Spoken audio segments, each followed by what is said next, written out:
No, they don't. No, they don't. You want to know why? Because the SEC is a carcass now. Okay? They don't even do that anymore because guess what? Donald Trump and the vultures that he brought into office gutted every institution, every regulatory body, including the SEC.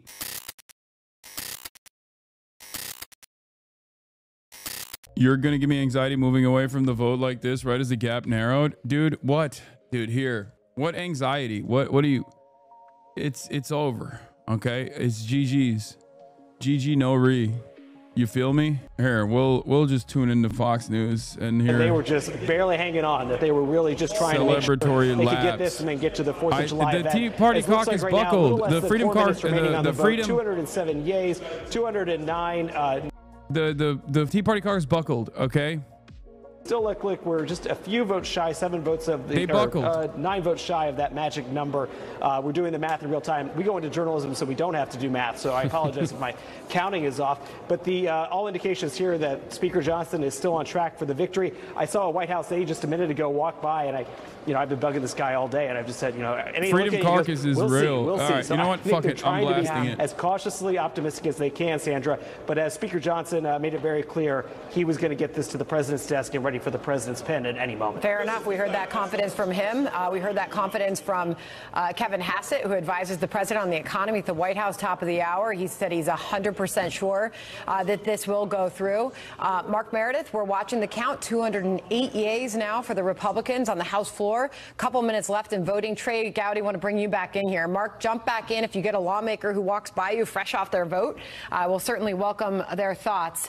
But as far as the promises made by the Republicans, including what you just heard from the House Speaker a few moments ago, the promises for economic growth and prosperity that they are promising Americans will result from this bill. It won't. It'll shrink the GDP is what they're saying. So it's ironically not even economic prosperity on that end. Do we have a blast off meme or what? Yeah, I think the thing that we may not see is that the revenue actually, there are 2 ways to reduce the deficit. You can cut spending or you can increase revenue. I don't know that you're going to see that much increased revenue. The president's trying to get manufacturing here. That's going to take a while. But in terms of your tax returns, the Republicans would be smart to send out a mailer and say, this is what your tax returns would have been had the Democrats I hate Trey Gowdy so much. So that's their best look at this point. Kooky kind of ass. Look at this haircut, what's bro. The value of your life, but they do need to talk about safety.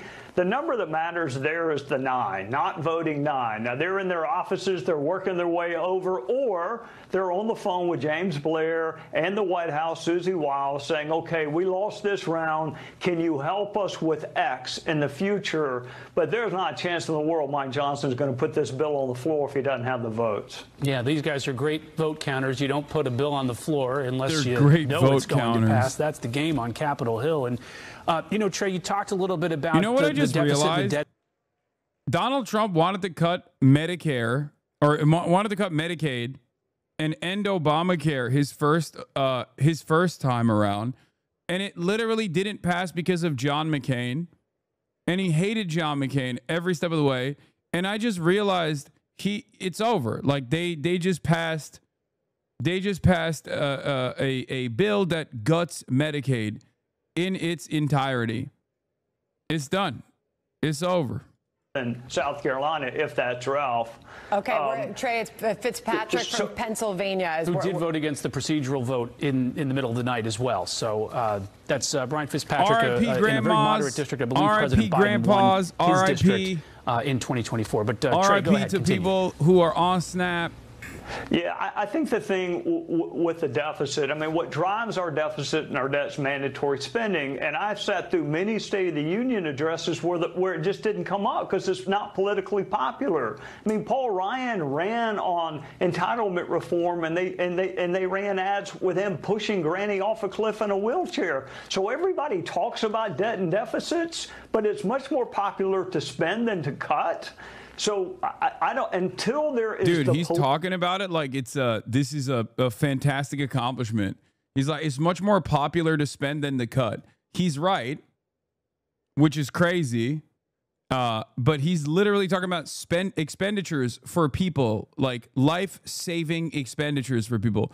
Yeah, I wonder why it's more popular to fund these programs than to cut them, dude. But to your point, Eli, yeah, big week, NATO. I mean, it's a list of wins Trump is preparing to put together. I'm going to lose my mind. They're talking about this like it's a major W for Donald Trump. God damn it. Oh, my God.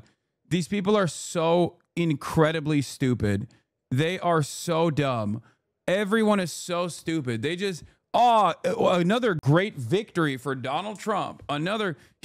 Is he becoming president? Is he President Trump now? Is he President Trump? Like, please just factor in the impact. Please just do impact only going forward. Please, for the love of Christ. And that is going to be a very big, visible kind of party for him. Right. And again, this is a guy who, this is the guy who yesterday went to Alligator Alcatraz, right? This is a guy who knows how to brand and how to reach people and how to have a simple message, how to capture the public's imagination. And he's going to be standing next to the troops and celebrating the troops who did that. He's going to be talking about a major legislative accomplishment for him and Republicans. And those are really significant things. Again, down the road, we will see, right? A lot of the deportations and the immigration stuff, the ICE actions, those are not polling as though they appear to be all that popular. So if ICE gets supercharged and we see a lot more of those, and that's what's on voters' mind 8 months from now, a year from now, we could be talking about a different story. Right? You can celebrate anything at the bill signing. Joe Biden had a lot of celebrations for bill signings too. Didn't mean he ended up being able to, or the Democrats ended up being able to hold on to the White House, and here we are. So I think, give the administration, the White House, the Republican Party its due, because they do appear like they are going to get this to the finish line. And it has been a string of wins, as they would say, over the last week or two. This is cool, man. Hey, but thanks. There is, a long way to go. Fantastic, by the way. This congressman, Representative Robert Bresnahan, sold his Centene stock, dumped it, okay? Centene provides healthcare exchanges for Medicaid. This congressman literally dumped stock in a Medicaid provider company right before this bill came to the floor. Don't be fooled. These guys know exactly what they're doing. Now, before you say insider trading, chat, it's worse than insider trading. Do you want to know why it's worse than insider trading? Because he's literally, he has the capacity to make or break this as a congressperson. Okay? It's not just that, he knows that they have the votes for it, so this is the most opportune time to dump it. It's worse. It's market manipulation when you think about it. The fact that congresspersons have the power to literally rig the market, because they do. They have this power. They have the power to rig the market, okay? It is market manipulation. It's not even like insider trading. It's like one step above. What's crazy is I saw a post on one of those stupid Twitter, Wall Street Bets style accounts where they were like, damn, I can't believe Trump predicted exactly the point of market recovery. And it had 100,000 likes. And I didn't see anyone go, yeah, he didn't predict it. He caused it.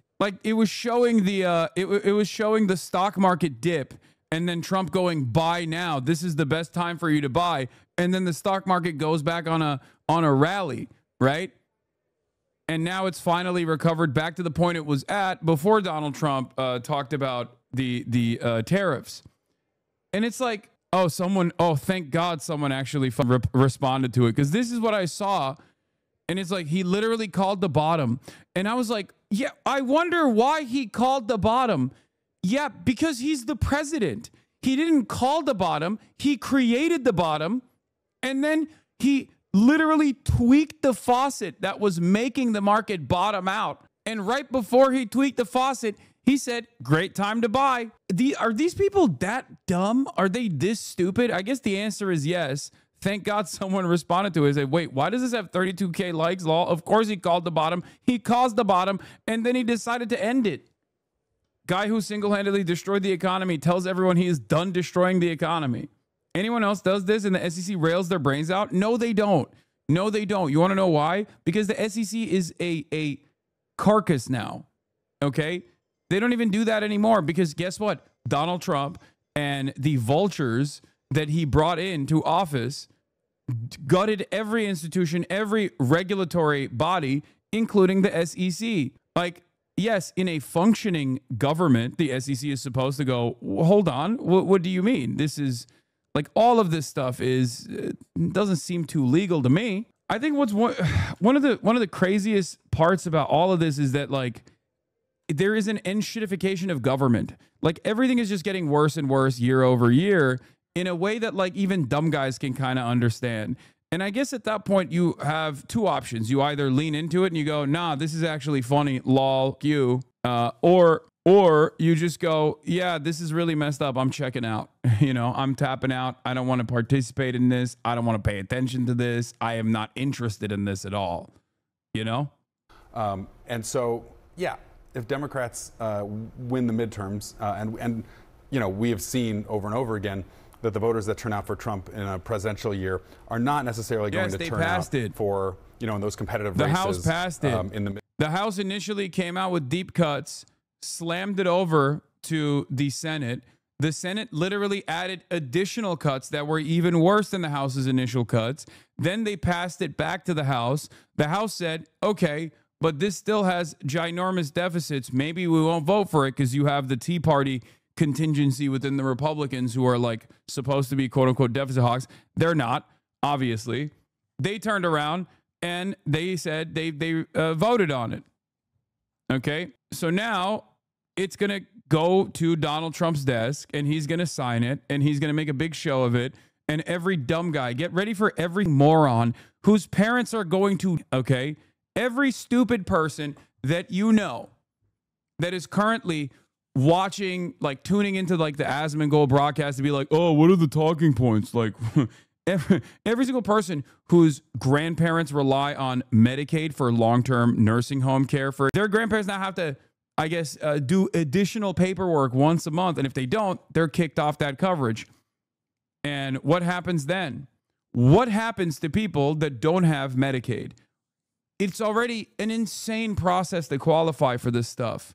There are chatters in here who qualify for it. Good luck to the rural hospitals that rely on Medicaid to actually stay afloat, because all of the people that live in these areas, these red areas that voted for Donald Trump, that you know, are on Medicaid, but they don't realize that they're on Medicaid because every state has a different name for it.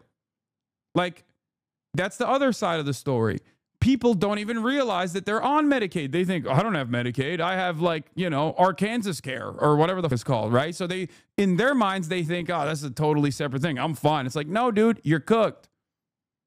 You're cooked. 3 Democrats who died this year would have sunk Trump's big, beautiful bill. The deaths of Jerry Connolly, Sylvester Turnell, Raul Grijalva, and their impact on Trump's sprawling spending plan have reignited fears about an aging Democratic Party. President Donald Trump's big, beautiful bill spending squeaked through the House on Thursday morning in a 2015 and 2014 vote. 2 Republicans, Thomas Massie and Warren Davison, voted against it. GOP Rep Andy Harris of Maryland, chair of the hardline House Freedom Caucus, voted present, and 2 other Republican reps as well. Our Home is the name. Okay. Open RSS. I don't know how to do that. I'm just going to do the paywall remover. Don't worry. I'm blasting the paywall. I'm hacking. I'm a hacker, man. Trust. All the House Democrats voted against Trump's sprawling spending plan, but they were missing 3 congressmen who could have sunk the bill. Bill's passage Thursday, just a day before the vote, the family of Representative Jerry Connolly confirmed the Virginia Democrat had died at age 75. Weeks after announcing his esophageal cancer had returned, Connolly had first revealed his diagnosis shortly after winning re-election last November. His passage was the 3rd in a string of Democrat deaths in the House over the past 3 months, following the deaths of Representative Sylvester Turner, 70, Representative Raul Grijalva, 77 in March. Had all 3 been alive and voting as expected, the bill would have failed by a vote of 2017 to 2015. Or not 2015, sorry, 215. 217 versus 215. Now, of course, in that process, would the Freedom Caucus actually play ball? Most likely. Of course, other factors come into play when imagining a scenario where Connolly, Turner, and Grijalva were still present for Thursday's vote.